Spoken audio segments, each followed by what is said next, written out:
Mula rito sa ating panonoorin, no? Sabi rito mga kapatid, ito babasahin natin yung title. Para alam ninyo bigger than Venezuela. Trump orders attack on Iran? Question mark.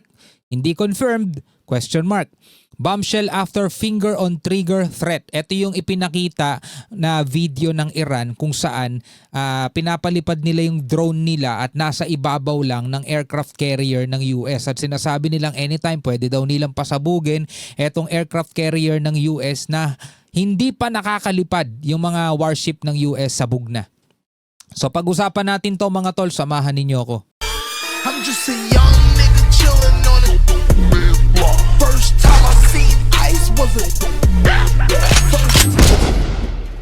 Alright, magandang araw sa inyong lahat mga kapatid. Welcome ulit sa ating bagong video reaction, review, commentary, opinion, criticism at kung ano-ano pa. Alam natin mga tol na matindi ngayon ang sigalot at ang bantaan na nagaganap sa pagitan ng Amerika at ng Iran. At sinabi na nga ni Trump, kinumpirma niya na merong isang malaking fleet, malaking puwersa ng Amerika ang patungo na ngayon sa Iran. Pero kahapon mga tol, binigyan natin ng reaction video, nagbigay ng babala ang Iran bago pa man daw makalipad yung mga eroplano ng Amerika dito sa aircraft carrier nila, kaya na nilang pasabugin. At nilabas nga nila yung video ng kanilang mga suicide drone. No, mga kamikaze drone nila na kayang-kayang punteriyahin at pasabugin yung mga aircraft carrier ng Amerika. So ayon dito sa title ng ating panonoorin, again mga kapatid, hindi ako ang magbabalita, manonood tayo sabay-sabay ng balita. Hindi ko pa ito napapanood, magbibigay lang tayo ng reaction video. Sabing ganon, mas matindi pa daw sa Venezuela ang gagawing pag-atake ng Amerika. Sabi rito, Trump orders attack on Iran? No? Question mark, bombshell after finger on trigger threat. The United States has deployed a large naval armada including the USS Abraham Lincoln aircraft carrier strike group to water near Iran in a dramatic show of force amid escalating tension over Iran's deadly crackdown on protest. Actually mga tol, di ba nababalitaan natin nasa 5,400 daw yung nasawi. Pero mas matindi pala, ngayon bumalik na yung internet mga tol dito sa Iran. Lumalabas na nasa 36,000 pala mga tol ang nasawi doon sa malawakang protesta rito sa Iran. No, ganun karami. So sabi rito, President Donald Trump says diplomacy remains possible even as military options stay on the table.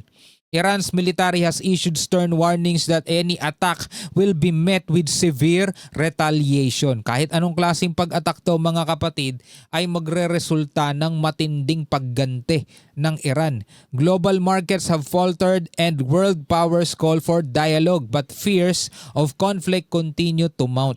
So ito ay ating panonoorin mga kapatid, samahan ninyo ko. Pero bago natin to simulan, huwag mong kalimutan mag-subscribe at kung ikaw naman ay nasa ating FB page, huwag mo rin kalimutan mag-follow and like. No, panoorin na natin to mga tol. Tensions between Washington and Tehran have exploded toward a perilous breaking point. The U.S. Department of War has unleashed a massive naval armada toward Iranian waters, steel hulls cutting through the sea like a warning shot to the world. The move has rattled global capitals, triggered emergency calculations in war rooms, and reignited fears that a long simmering rivalry is now sliding toward open confrontation.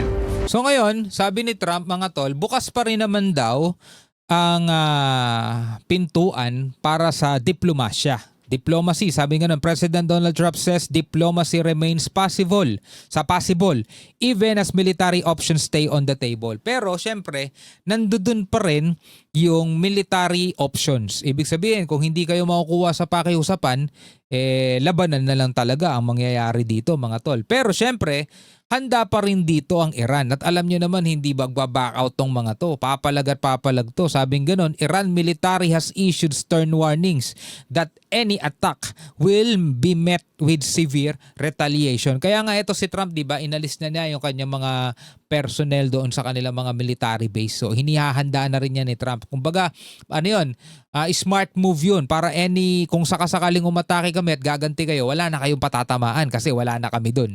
Di ba? Ganon ang diskarte.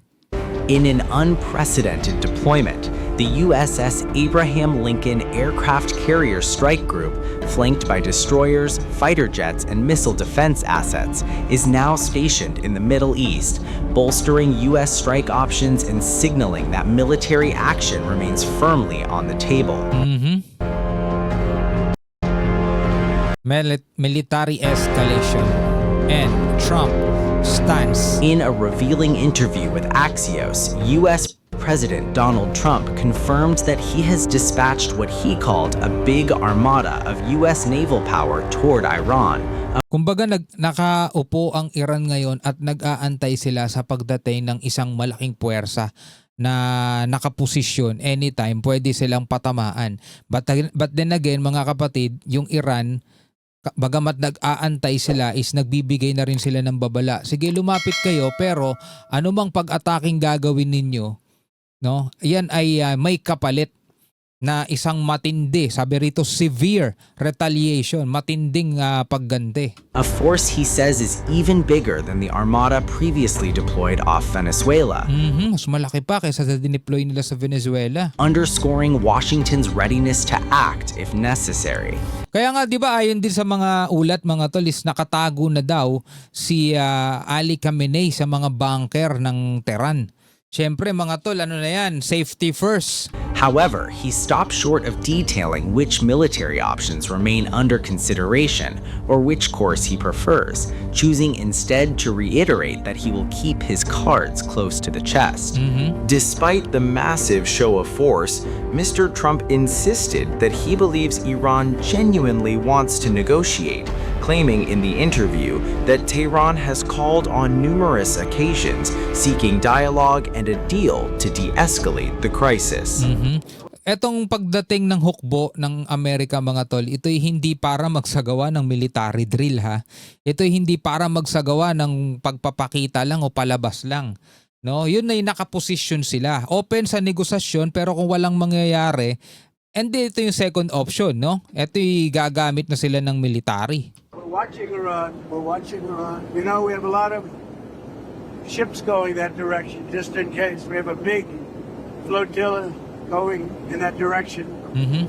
And we'll see what happens. Yan o, di ba? Yan o, sinasabi na ni Trump.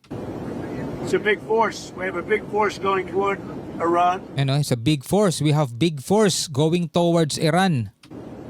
I'd rather not see anything happen, but we're watching them very closely. I stopped 837 hangings on Thursday. They would have been dead. Every one of them would have been hung. This is like from 1,000 years ago. This is an ancient culture. Very smart people, by the way, but it's an ancient culture. 837, mostly young men, were going to be hung on Thursday. And I said, if you hang those people, you're going to be hit harder than you've ever been hit.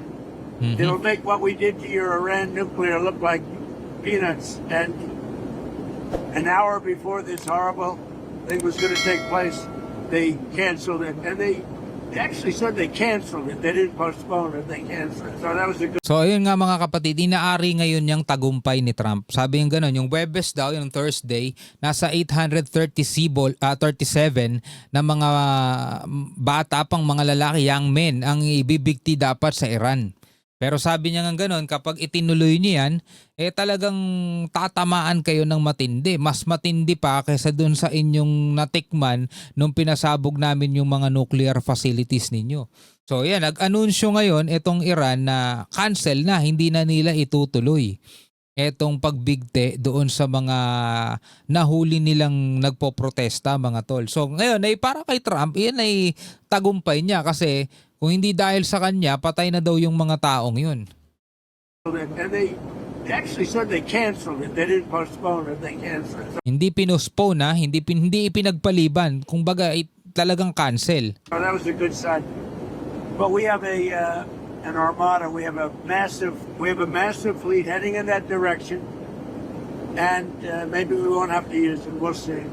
The carrier and accompanying warships arrived amid rising tension over weeks of harsh crackdowns on anti-government protests in Iran, where rights groups say thousands have been killed in violent unrest. Nasa 36,000 nga daw mga tol ang mga namatay dun eh. Grabe no? Wala pang gera yun mga tol. No? Protesta pa lang yun pero ganun na karami mga tol yung nasawi. Despite the massive show of force, the White House insists that diplomacy is still a viable path, with the president claiming that Tehran has on numerous occasions expressed a willingness to talk and strike a deal, a remark that has stunned analysts given the scale of the recent crackdown. White House aides say internal deliberations continue, with some officials pressing for a demonstration of force to enforce Washington's declared red lines, and others warning against the risks of escalating into a full-blown conflict. Ngayon mga tol, ito ang sabihin man natin ayaw natin mangyari pero ito ang inaabangan ng buong mundo. No? Lahat. Ano ang susunod na mangyayari sa pagitan ng Amerika at ng Iran? Ito ba'y posibleng pagmulan ng isang panibagong digmaan ulit? O madadaan ito sa negosasyon at diplomasya? Kasi sabing ganun ni Trump, bukas naman daw sila sa diplomasya. Pero naka-ready na yung kanilang mga military. Papunta na nga daw dun isang malaking puwersa eh. Diba? Papunta na dun. Ngayon, syempre, kumbaga parang option A may option B. Pag di kayo makuha sa pakiusapan, nakaposisyon na yung aming mga militar, eto na yung kikilos para sa inyo. Kumbaga, pagpapakita nga ng puwersa yun pang estilo nila yun para wala ka ng ibang piliin kundi eto na lang. Kasi pag hindi mo pinili itong easy way na to, dito tayo sa hard way. Diba? Ganon yung nila mga tol, ganon ng estilo kadalasan ng Amerika. Halimbawa, ilang linggo, ilang buwan din nilang pinalibutan itong Venezuela. Diba? Ilang palahon din nilang pinalibutan yan. Nagdatingan na dyan yung mga warship nila pero hindi pa rin makakuha etong si Maduro. Kaya ang ginawa nila, ayaw mo may chance ka na pero ayaw mong sumunod. Eto ngayon ang nangyari.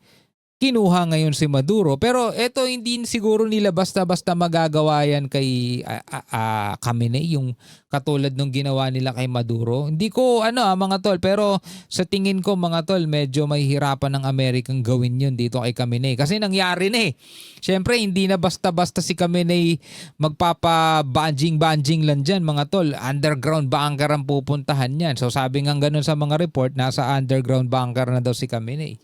Pero sabi nga ng Iran, man daw uri ng pag-atake, merong nakahandang matinding pagganti. Di natin alam kung anong uri ng pagganti ang gagawin ng Iran mga tol kung sakasakaling aatakihin sila ng Amerika. Ikaw, ano ang iyong masasabi tungkol dito? Comment ka na lamang sa ibaba. Hanggang sa muli, ako nga pala si Shobaldi. Peace out.